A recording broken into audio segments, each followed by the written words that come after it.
There is almost certainly some foundation work that may not be included in that, but I don't have those numbers in my head.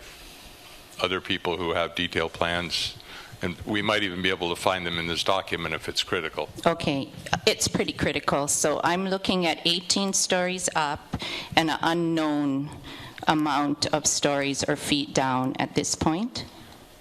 What I was talking about being down was any foundation. I'm looking at specifically how much excavation of rock would have to come out of the ground in order to replace that with whatever goes down to secure this building. So approximately how far down would you be going to secure 18 stories on the mountain? I don't know the answer to that. I do recall, because this topic was discussed before, that the excavation, i.e. digging down into the ground at its deepest, was on the order of 10 to 12 feet. Then that material gets used as fill on the lower sloping ground.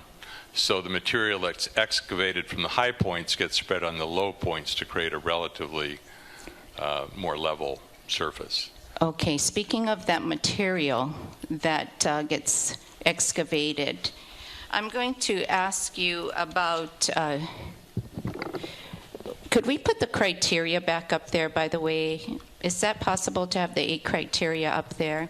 Because I'm looking at the natural landscape at that point, and I'm looking at deconstructing specifically and restoration. Yes. So I'm going to ask you about that material, which as a cultural practitioner I would call my kupuna, those rocks, that earth. So when you excavate that out of the ground, and then we're looking at restoring the landscape, is the same material that was under the ground going to be restored to that ground so that it can be as natural and less impactful and beautiful as it was before?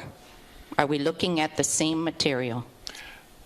I tried to address that earlier. It is the same material. It will have been broken up in the process of excavation.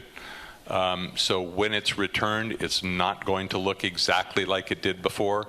The effort will be made to keep the ground level at roughly the same elevation that it was originally, and to renaturalize it, so to make it look as nearly as possible as it did before. It will not be an exact match. So would you say it would be similar to building an 18-story building anywhere on the island, anywhere? Same amount of noise, dust, possibly, depending on the terrain, of course. Yeah, I wouldn't want to make that kind of generalization, because the kind of structure that this is radically different from anything else. Most of the inside is empty space inside the dome. So that's not true of the building next to us, for example. Maybe the phases of construction. If that would deem that area off limits to people from approaching the area, the Northern Plateau, specifically where the TMT is. I have only heard of putting the construction site in sort of the please don't go there arena, mostly for public safety. I've never heard of anybody casting a broad net of you can't go out there. So yes, there would be limits. As far as I know, those would be focused and for public safety. So when we're talking about dust and noise and construction, I'm wondering what the temporary impact would be on a cultural practitioner who is there to do ceremony on the Northern Plateau, or an individual. What would be the impact of this construction project on a practitioner? They would be exposed to noise. They would be exposed potentially to dust. they would be exposed to the sight of construction equipment which they would not otherwise see or hear. Do you think that it would be perhaps detrimental to their health or welfare? I don't really want to speculate on that. Physical, no, but. So if a practitioner is there chanting and it's dusty and it's noisy, and do you think that that would impact that protocol or ceremony? I'm not qualified to say. When you were doing your reports or interviewing cultural practitioners, of which we stated none of us were interviewed. I wasn't doing the interviews. In the process of the CDUP, is it ever stated that Mauna Kea is sacred? Is the mountain ever referred to? And I'm just asking, is it ever referred to as sacred? The CDUP cites documents which make that statement, yes.